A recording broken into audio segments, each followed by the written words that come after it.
In 2018, the state of Florida was voting for a new governor, and Ron DeSantis was the incumbent candidate and hoped to keep his governor's seat. So his campaign manager would have been most interested in knowing what proportion of all voters in the state of Florida will vote for DeSantis on election day. So until the actual votes are counted, we don't know this true proportion value P. This value is typically unknown, but we can certainly use some sample data to estimate this value. So pollsters, they love to survey the population and get some sample data to try to guess how voters will actually vote on election day. So based on this survey, 43% of voters said that they were going to vote for DeSantis, and 48% of voters said that they were going to vote for Andrew Gillum. So Gillum was anticipated to beat DeSantis based on this sample data. So again, in the real world, we want to know what is the true proportion value. And so to estimate for this true value, we can use some sample data. So make sure you know what a point estimate is.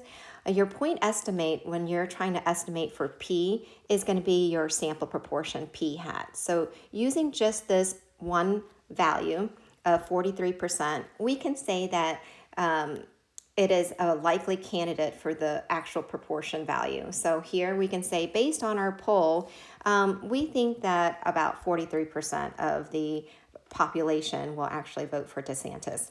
Okay, nothing wrong with that estimate.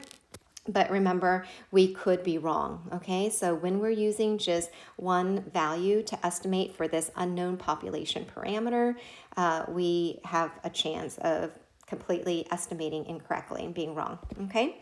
So we want to have a better estimation for P, and that's where confidence intervals come into play.